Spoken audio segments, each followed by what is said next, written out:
കുഞ്ഞാലിക്കുട്ടി എന്താ ഇന്ത്യൻ അല്ലേ? കുഞ്ഞാലിക്കുട്ടിക്ക് മുഖ്യമന്ത്രി ആയിക്കൂടെ? അല്ല. കാരണം ഈ പാരമ്പര്യവും ഈ രക്തവുമാണ് അവരുടെ സിരകളിൽ ഒഴുകുന്നത് എന്നുള്ളത് കൊണ്ട് തന്നെ ഇന്ത്യൻ പാസ്പോർട്ട് ഉണ്ടായതുകൊണ്ടോ, ഇന്ത്യയിലെ ആധാർ കാർഡ് ഉണ്ടായതുകൊണ്ടോ, ഇന്ത്യയിലെ ജനന സർട്ടിഫിക്കറ്റ് ഉണ്ടായതുകൊണ്ടോ അവർക്ക് മറ്റുള്ളവരെ പോലെ മുഖ്യമന്ത്രിയാകാനുള്ള അവകാശം ഉണ്ട് എന്ന് പറഞ്ഞാൽ അതിനെ പെട്ടെന്ന് അങ്ങോട്ട് തൊണ്ട തൊടാതെ വീഴുന്ന ലേശം ബുദ്ധിമുട്ടുണ്ട്. അത് ഈ ചരിത്രം അറിയാവുന്നതുകൊണ്ടാണ്.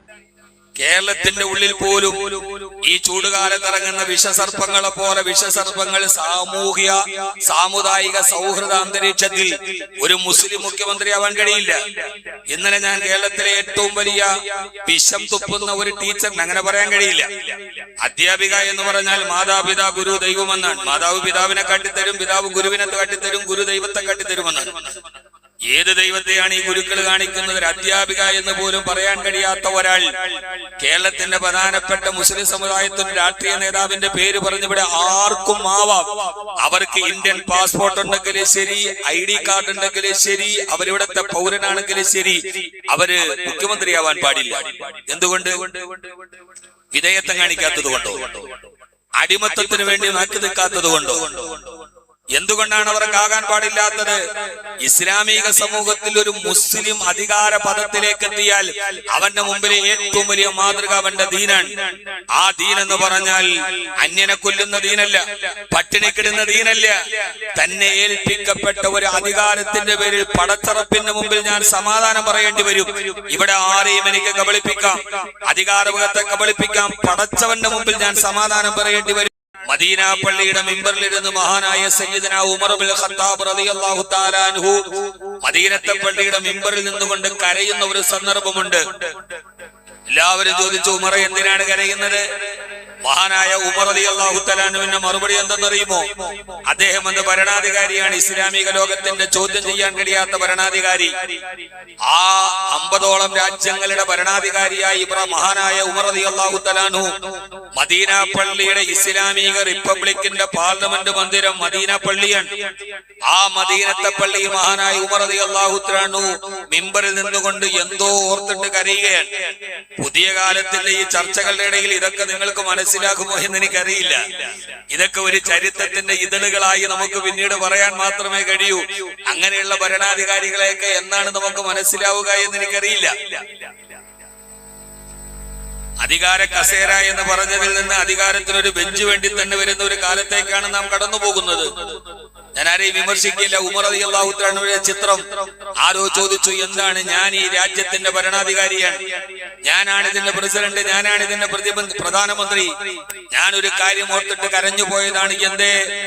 ഇസ്ലാമിക ലോകത്തിന്റെ അതിർത്തി പ്രദേശമായി ഇറാഖിലൂടെ ഒഴുകുന്ന ദിജ്ല നദിയുടെ തീരത്ത്, അതിലൂടെ ദിജ്ല നദിയുടെ തീരത്തുകൂടി ഒരു ആട്ടിൻകുട്ടി നടന്നു പോവുകയും ആ സമയത്ത് നദിയിൽ ജലപ്രളയമുണ്ടായി. അതിന്റെ കരിങ്കൽ ഭിത്തി ഇടിഞ്ഞു വീണ് ആ ആട്ടിൻകുട്ടി എങ്ങാനും ദിജ്ല നദിയിൽ വീണ് ചത്തുപോയാൽ, ഉമറെ ലിമലം തരീഖ്, എന്തുകൊണ്ടാണ് ഉമറെ ഭിത്തി നന്നായിട്ട് കെട്ടാതിരുന്നത്?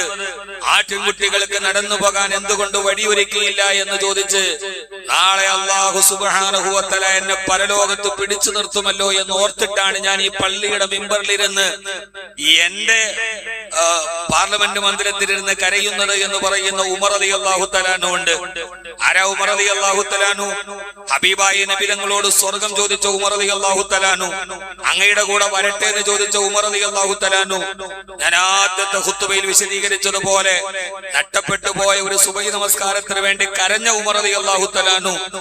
ആ ഉമർ റളിയല്ലാഹു അൻഹുവിന്റെ ദീൻ മനോഹരമായതുപോലെ ഒരു ഭരണാധികാരിയായിരിക്കുമ്പോൾ എങ്ങനെയാണ് എങ്ങാനും നടന്നുപോയാൽ ദിജ്ല നദിയുടെ തീരത്തുകൂടി നടന്നു പോകുന്ന ഒരു ആട്ടിൻകുട്ടി മണ്ണിടിച്ച് തടയാൻ വേണ്ടി വെച്ചിരിക്കുന്ന ഭിത്തിയെങ്ങാനും അടന്നു വീണ് മരിച്ചത്തുപോയാൽ നാളെ ഉമർ എന്ത് പടച്ചവനോട് സമാധാനം പറയുമെന്ന് ഓർത്തിട്ടാണ് ഞാൻ കരയുന്നത്. നിങ്ങളൊന്ന് ആലോചിച്ച് നോക്കി. കേരള സംസ്ഥാനത്തിന്റെ അതിർത്തി പങ്കെടുക്കുന്ന കർണാടകയുടെ ബോർഡറായ മംഗൽപാടിയിലെ ഏതോ ഒരു ഒഴുകുന്ന നദിയുടെ തീരത്തുകൂടി നടന്നുപോയ ആട്ടിൻകുട്ടി ആ നദിയുടെ ഭാഗത്ത് ഗവൺമെന്റ് കെട്ടിയ കരിങ്കൽ ഭിത്തി ഇടിഞ്ഞു വീണ് ചത്തുപോകുമോ എന്ന് ഓർത്തിട്ട് കേരളത്തിന്റെ ഈ നിയമസഭാ മന്ദിരത്തിന്റെ മുഖ്യമന്ത്രി കസേരയിരുന്നിട്ട് മുഖ്യമന്ത്രി കരയുക. ചിന്തിക്കാൻ കഴിയുമോ അങ്ങനെ ഒരു കാലം? അങ്ങനെ ഒരു പിക്ചറൈസേഷൻ നമുക്ക് പറയാൻ പറ്റുമോ? എങ്ങാനും അവിടെ എങ്ങാനും ഒരു ആട് ചത്തുപോയാൽ ഞാൻ എന്ത് പറയുമെന്ന് പറഞ്ഞ് ഭരണാധികാരി കരയുന്ന ഒരു കാലത്തിന്റെ ദീനിനാണ് പറയുന്നത്. ദീനിന് ഏറ്റവും മനോഹരമായ ഒരു ചാരിത ഉണ്ടാവുക, ദീൻ മനോഹരമാക്കുക എന്നാണ് ഇബ്രാഹിം നബി അലൈഹി സ്വലാത്തു വസ്സലാമിന്റെ പദ്ധതി. ഖുർആൻ അതാണ് നമ്മോട് പറഞ്ഞത്.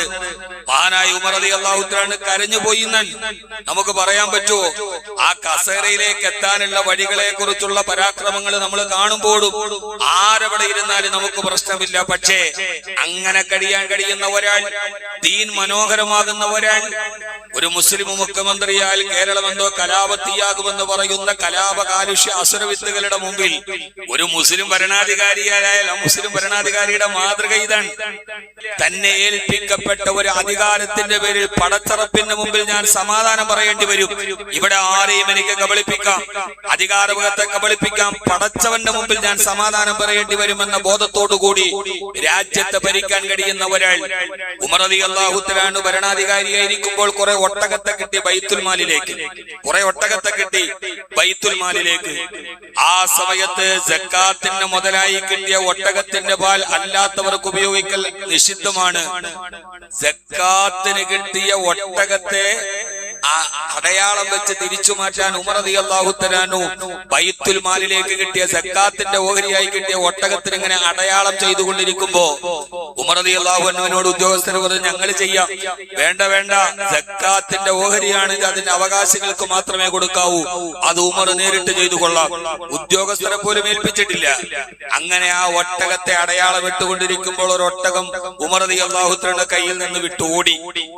മദീനയിലെ തെരുവോരത്തിലൂടെ മരുഭൂമിയിലൂടെ സക്കാത്തിന്റെ ഒട്ടകം ഓടുന്നു. മഹാനായ ഉമർ റളിയല്ലാഹു തആല അതിന്റെ പുറകിൽ കൂടെ ഓടുന്നു ആ ഒട്ടകത്തെ പിടിക്കാൻ. നമ്മുടെയൊക്കെ മുമ്പിൽ പോത്ത് വരണ്ടോടും അതിന്റെ പുറകെ ഓടുന്നത് മാതിരി ആ പാവപ്പെട്ട 60ഓളം വയസ്സ് വരുന്ന വയോവൃദ്ധൻ ഒരു ഒട്ടകത്തിന്റെ പുറകിലൂടെ ഓടുന്നത് കണ്ടപ്പോ ആരാണ് ഓടി തളർന്നു പോയി? ഉമർ റളിയല്ലാഹു തആല മണൽപ്പരപ്പിലൂടെ. കിസ്റയും കൈസറും അദ്ദേഹത്തിന്റെ പേര് കേട്ടാൽ ഞെട്ടും. ആ മനുഷ്യൻ സ്വർഗത്തിലേക്കുള്ള കവാടത്തിൽ അദ്ദേഹത്തിന്റെ പേരെഴുതി വെച്ചിട്ടുണ്ട്. അല്ലാഹുവിന്റെ റസൂൽ 10 പേര് സ്വർഗത്തിലാന്ന് പറഞ്ഞ കൂട്ടത്തിൽ അദ്ദേഹമുണ്ട്. എന്നിട്ടും ഒട്ടകത്തിന്റെ പുറകെ ഓടുകയാണ്. ഈ കാഴ്ച കാണുന്നുണ്ട് മഹാനായ അലി റളിയല്ലാഹു തആല തന്റെ വീട്ടിലിരുന്ന്. മഹാനവറുകൾ ചോദിച്ചു, യാ അമീറൽ മുഅ്മിനീൻ, എന്റെ പ്രിയപ്പെട്ട വിശ്വാസികളുടെ നേതാവേ, വാർദ്ധക്യ നേരത്ത് ആ ഒട്ടകത്തിന്റെ പുറകോടി നിങ്ങളുടെ കാലുകൾ തളർന്നുവല്ലോ. അനഅക്ഫീകൽ ബഈർ, ആ ഒട്ടകത്തെ ഞാൻ പോയി പിടിച്ചുകൊണ്ടു തരാം, ഞാൻ യുവാവാണ്, നിങ്ങൾ വൃദ്ധനാണ് എന്ന് മഹാനായ അലി റളിയല്ലാഹു തആല പറയുമ്പോ ആ ഓട്ടത്തിന്റെ ഇടയിൽ ഉമർ റളിയല്ലാഹു തആല മറുപടി, അലിയെ നന്ദി, നിന്റെ സഹായത്തിന് നന്ദി. ഞാൻ ഇതിലെ പുറകെ ഓടുമ്പോൾ എന്റെ ഒട്ടകത്തിന്റെ തളർച്ച കണ്ട് എന്റെ കിതപ്പും എന്റെ ദുരവസ്ഥയും കണ്ട് നിനക്ക് എന്നോട് സഹതാപം തോന്നിയല്ലോ. പക്ഷേ ഞാൻ ഒരു കാര്യം ചോദിക്കട്ടെ, അന്തലന് തക്ഫീനി യൗമൽ ഖിയാമ, നാളെ പരലോകത്തെ പടച്ചറപ്പിന് മുമ്പിൽ ഉമർ ഓടി തളർന്ന് കിതച്ചു നിൽക്കുമ്പോ ഇതുപോലൊരു സഹതാപം തോന്നിയിട്ട് ഞാൻ നിങ്ങളെ സഹായിക്കാമെന്ന് പറഞ്ഞ അലിയെ, നീ വരുമോ നാളെ പരലോക നാളിൽ, പുനരുത്ഥാന നാളിൽ, യൗമുൽ ഖിയാമയിൽ? വലാ തസിറു വാസിറത്തും വിദ്റ ഉഖ്റാ വഅൻ ലൈസ ലിൽ ഇൻസാനി ഇല്ലാ മാ സഅ. ആർക്കും അവരവര് ചെയ്തതല്ലാതെ കർമ്മപരമായി രേഖപ്പെടുത്താത്ത നാളിൽ നാളെ പരലോകത്ത് ഇതുപോലൊരു സഹായം നിന്നിൽ നിന്ന് പ്രതീക്ഷിക്കാമോ? ഇല്ല ഉമറേ, അലിയെ, നീ നിന്റെ ജോലി നോക്കിക്കോളൂ, പടച്ചവൻ എന്നെ ഏൽപ്പിച്ച ജോലി ഞാൻ നോക്കിക്കോളാമെന്ന് അമീറുൽ മുഅ്മിനീൻ സയ്യിദുനാ ഉമർ ഇബ്നുൽ ഖത്താബ് റളിയല്ലാഹു അൻഹു ഈ ദീനിനെയാണ് മനോഹരമായ ദീൻ എന്ന് പറയുന്നത്. അധികാരത്തിലിരിക്കുമ്പോഴും എവിടെ എത്തിയാലും അവിടെയും ഞാൻ ദീനുള്ള ആളാണ്. ഞാൻ ഗവൺമെന്റ് ഉദ്യോഗസ്ഥനാണ്, പക്ഷെ അവിടെയും എന്റെ ദീൻ എനിക്ക് മുഖ്യമാണ്. ആ ദീൻ ഏതാണ്? വിഭാഗീയതയുടേതല്ല, വർഗീയതയുടേതല്ല.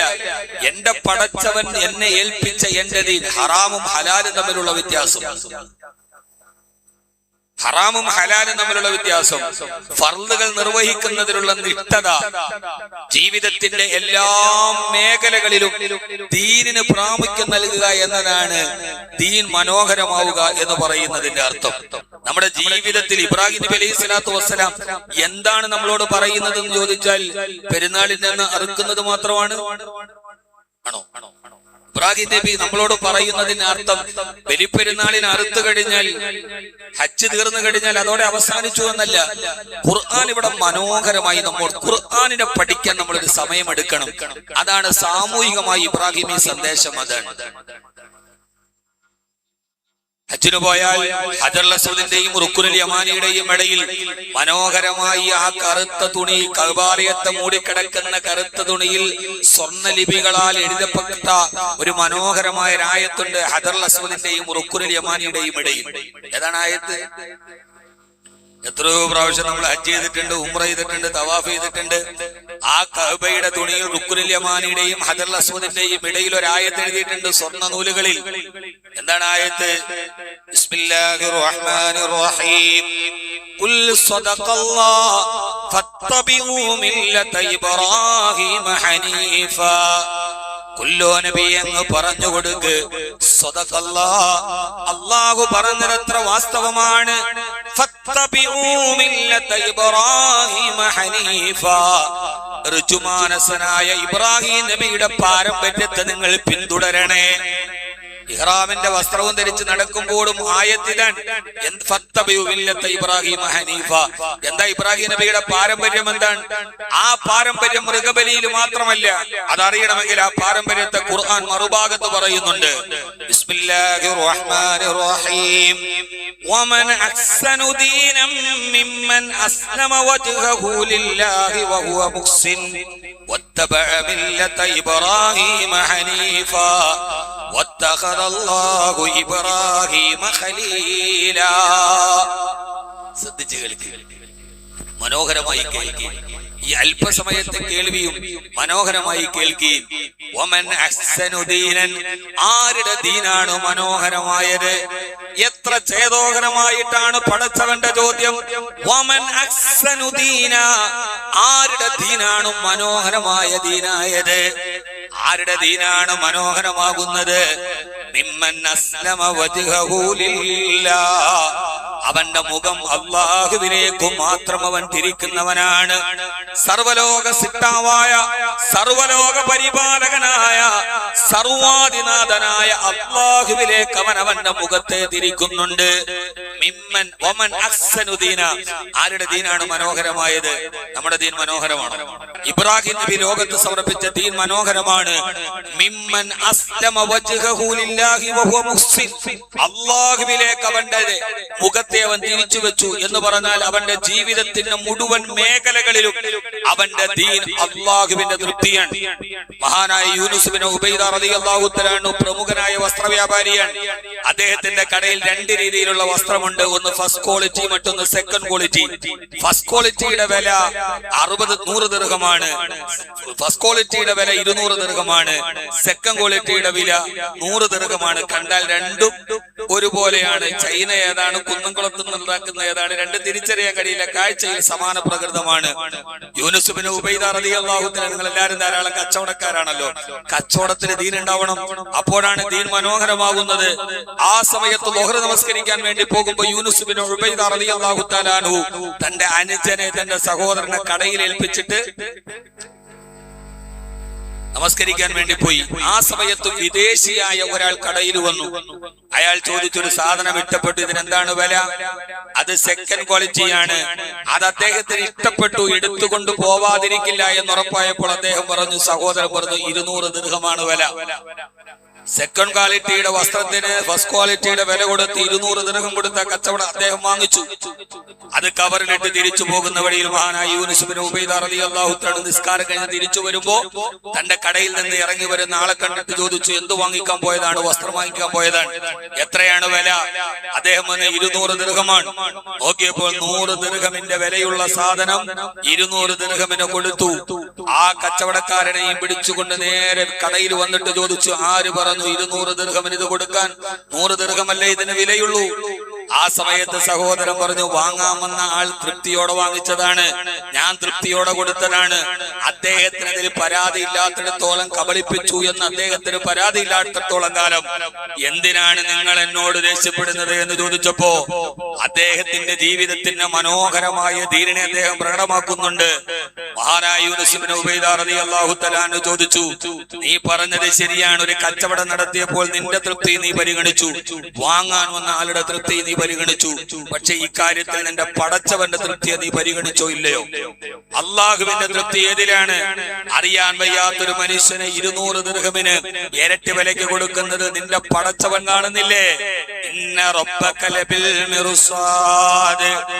എല്ലാം നിരീക്ഷിക്കുന്ന അള്ളാഹുവിന്റെ നിരീക്ഷണത്തിന്റെ ഉള്ളിലല്ല നീ എന്തുകൊണ്ടൊരു കാര്യം ചെയ്തപ്പോ പടച്ചവന്റെ തൃപ്തിയെ പരിഗണിച്ചില്ല?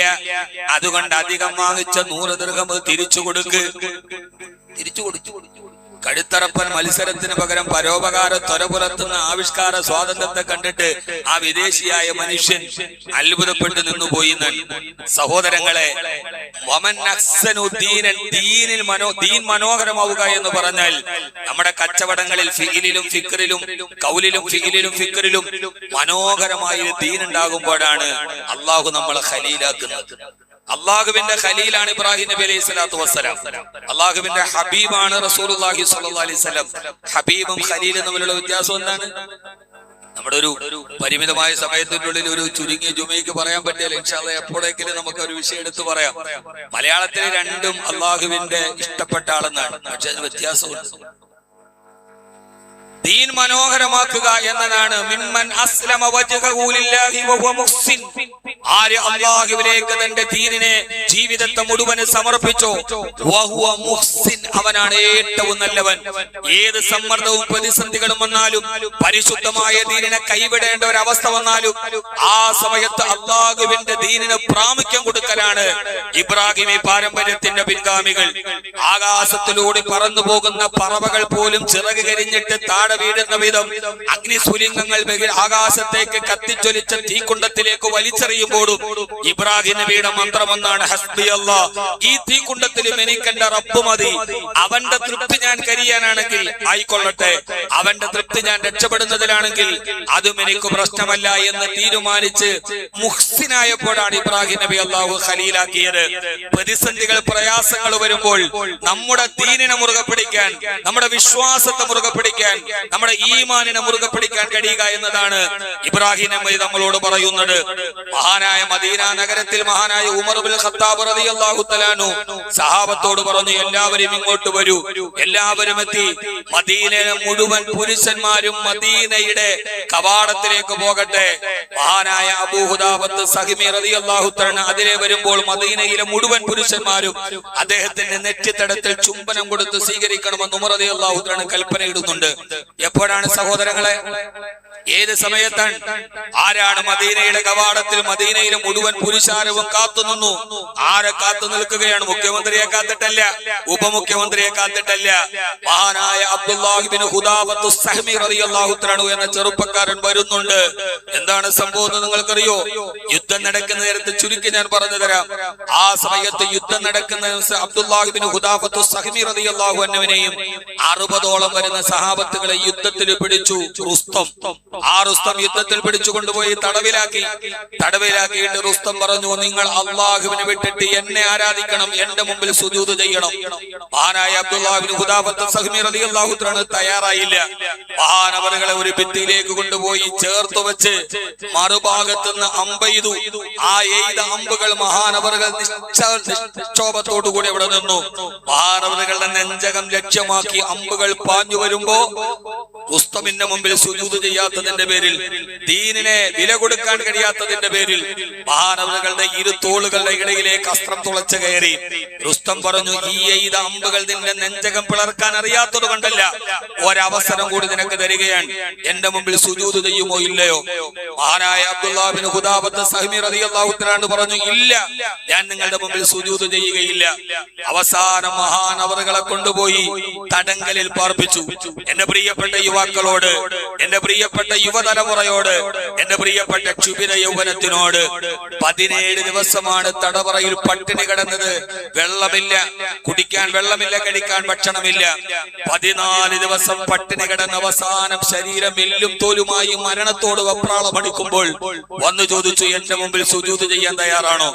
ഇല്ല, ഞാൻ സുജൂദ് ചെയ്യാൻ തയ്യാറല്ല. അവസാന മഹാനായ 15 ദിവസം പട്ടിണി കിടന്ന് വയറൊട്ടി ജീവിതം വിട പറയുന്ന നേരത്ത് മഹാനവറുകളുടെ മുമ്പിലേക്ക് കാരാഗ്രഹത്തിന്റെ വാതില് തുറന്നു. മുമ്പിൽ 2 പാത്രം കൊണ്ടുപോയി വെച്ചു.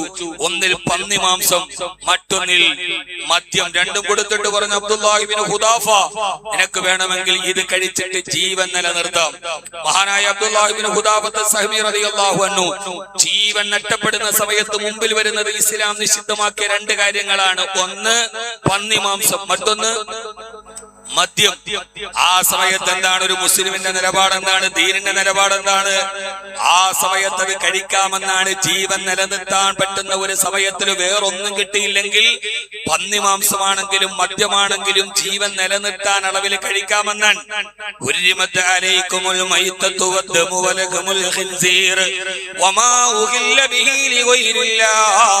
നിങ്ങൾക്ക് ഞാൻ പന്നി മാംസവും മദ്യവും ഒക്കെ ഹറാമാക്കിയിരിക്കുകയാണ്. നിർബന്ധിതമായ ചില സാഹചര്യങ്ങളിൽ ഒഴികെ ഖുർആൻ വ്യക്തമായി പറയുന്നുണ്ട്, ജീവൻ നിലനിർത്താൻ കഴിയുന്ന ഒരു സാഹചര്യം എത്തിയാൽ പന്നി മാംസമാണെങ്കിലും മദ്യമാണെങ്കിലും കഴിക്കാൻ പ്രശ്നമില്ല. ദീനിൽ ഇളവുണ്ട സമയത്ത് കഴിക്കാൻ. അബ്ദുല്ലാഹി ഇബ്നു ഹുദാഫത്ത് സഹ്മി റളിയല്ലാഹു തആല അവന്റെ ജീവൻ അവസാനത്തെ പെടച്ചിൽ പടഞ്ഞാലും ഞാനിത് കഴിക്കില്ല. ഉസ്തും ചോദിക്കുന്നുണ്ട്, നിങ്ങളുടെ പ്രവാചകൻ ഇതിന് അനുവാദം തന്നിട്ടില്ലേ? മഹാനായ അബ്ദുല്ലാഹി ഇബ്നു ഹുദാഫത്ത് സഹ്മി റളിയല്ലാഹു തആല പറഞ്ഞ മറുപടി, ഇത് വേണമെങ്കിൽ ഇപ്പോൾ കഴിക്കാൻ എനിക്ക് നിഷിദ്ധമല്ല, അനുവദനീയമാണ്. പക്ഷേ ജീവൻ നിലനിൽക്കാൻ, ഈ ഭൂമിയിലെ ജീവൻ നിലനിർത്താൻ വേണ്ടി എന്റെ പടച്ചവൻ ഹറാമാക്കി ഇത് ഞാനെങ്ങാനും എടുത്ത് കഴിച്ചാൽ അത് കണ്ടിട്ട് നിങ്ങൾ എന്റെ ഹബീബിനെ പുച്ഛിച്ച് പരിഹസിക്കും, നിങ്ങൾ എന്റെ ദീനിനെ പരിഹസിച്ച് ചിരിക്കും. ഞാൻ ആർത്തിയോടത് തിന്നുന്നത് കണ്ടിട്ട് നിങ്ങൾ എന്റെ മുമ്പിൽ എന്റെ ദീനിനെ, എന്റെ പടച്ചവനെ പരിഹസിക്കുന്നത് എനിക്ക് സഹിക്കാൻ കഴിയില്ല. അതുകൊണ്ട് ഞാനത് കഴിക്കില്ലെന്ന് പറഞ്ഞു മഹാനായ അബ്ദുല്ലാഹി ഇബ്നു ഹുദാഫത്ത് സഹ്മി റളിയല്ലാഹു തആല അൻഹു.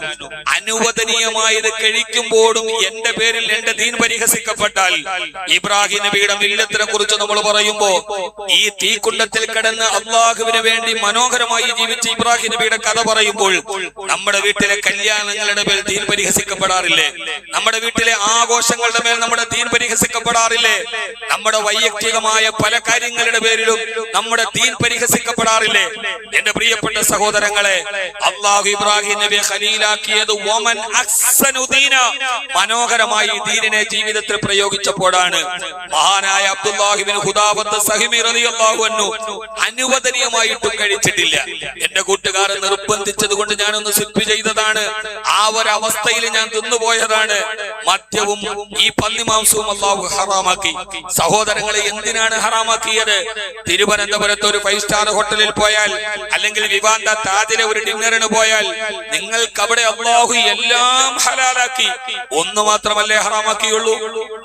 എവിടെ പോയാലും, യൂറോപ്പിൽ പോയാലും, നൈനിറ്റാളിൽ പോയാലും, സ്വിറ്റ്സർലൻഡിൽ പോയാലും, അവിടുത്തെ ഹോട്ടലുകളിൽ നിറഞ്ഞു നിൽക്കുന്ന വിഭവങ്ങൾ, ഏതൊക്കെ കളറിലുള്ള വിഭവങ്ങൾ, ഏതൊക്കെ മാംസങ്ങൾ, ഏതൊക്കെ മത്സ്യങ്ങൾ, ഇതെല്ലാം നിങ്ങൾക്ക് ഞാൻ ഹലാലാണ്. പക്ഷേ പന്നിമാംസം കഴിക്കരുത്, മദ്യം കഴിക്കരുത്. ഈ 2 എണ്ണം മാത്രം നമുക്ക് നിഷിദ്ധമാക്കിയിട്ട് ബാക്കിയെല്ലാം അല്ലാഹു നമുക്ക് ഹലാലാക്കിയല്ലേ തന്നത്? എല്ലാം ഹലാലാക്കിയല്ലേ? യാ കുല്ല റഅയ്തും മാ അൻസലല്ലാഹു ലക്കും മിൻ റിസ്ഖ് ഫജഅൽതും മിൻഹു ഹറാമൻ വഹലാലാ. നിങ്ങൾക്ക് ഹറാമും ഹലാലും ഞാൻ നിശ്ചയിച്ചു തന്നിട്ടുണ്ട്. എന്നിട്ടും എന്തുകൊണ്ട് നിങ്ങൾ അതിലേക്ക് പോയി? തൊട്ടില്ല മഹാനായ അബ്ദുല്ലാഹി ഇബ്നു ഹുദാഫ.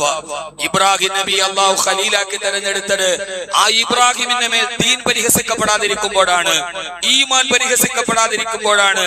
നമ്മുടെ കല്യാണ ആർഭാടങ്ങൾ, വിവാഹ ചന്തയിൽ മാത്സര്യ ബുദ്ധിയോടെ കോടികൾ എറിഞ്ഞ് പകട കളിക്കുമ്പോൾ ദീൻ എത്രമേൽ ആക്ഷേപിക്കപ്പെടുന്നു.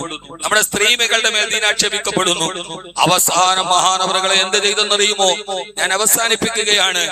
തിളച്ചുമറിയുന്ന എണ്ണയിലേക്ക് മഹാനായ 60ഓളം വരുന്ന തന്റെ പ്രിയപ്പെട്ട കൂടെ അള്ളാന്റെ ദീനിനു വേണ്ടി പൊരുതി നിന്നവരെ കൊണ്ടുവന്നു.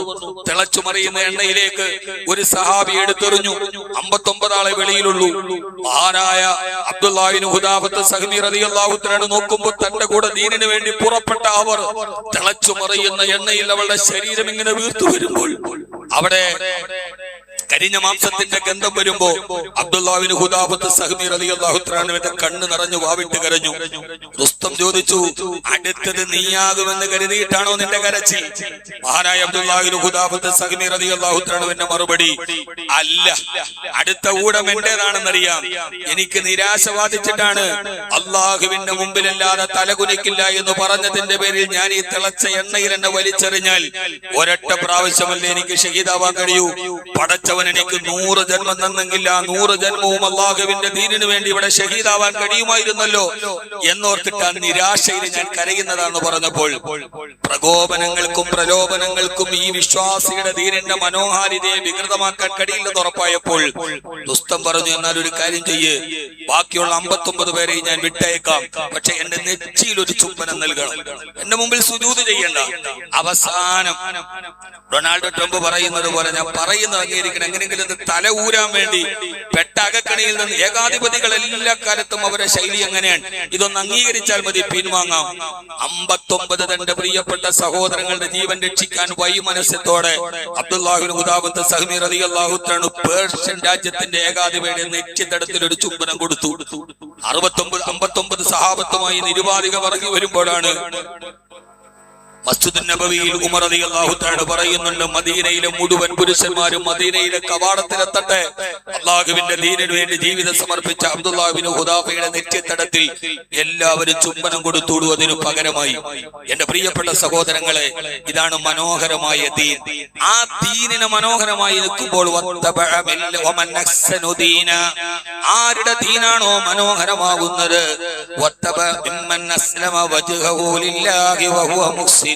അവൻ അല്ലാഹുവിലേക്ക് മുഖം തിരിക്കുമ്പോൾ അവൻ നന്മയുള്ളവനാണ്. ഋജുമാനസനായ ഇബ്രാഹിം നബിയുടെ പാതയെ പിന്തുടരണേ. അങ്ങനെ ദീൻ മനോഹരമാകുമ്പോൾ ഇബ്രാഹിമിനെ അല്ലാഹു ഖലീലായി തെരഞ്ഞെടുത്തു അലൈഹിസ്സലാം. അല്ലാതെ ഖലീലാക്കിയത് വെറുതെ അല്ല, കാരണം ദീൻ മനോഹരമായപ്പോഴാണ്. അല്ലാഹു ഇബ്രാഹിമി സ്മരണകളിലൂടെ നടന്ന് ദീനിനെ മനോഹരമാക്കാൻ, ജീവിതത്തിന്റെ മുഴുവൻ മേഖലകളിലും അതിനെ മനോഹരമാക്കാൻ അല്ലാഹു തൗഫീഖ് നൽകി അനുഗ്രഹിക്കുമാറാകട്ടെ.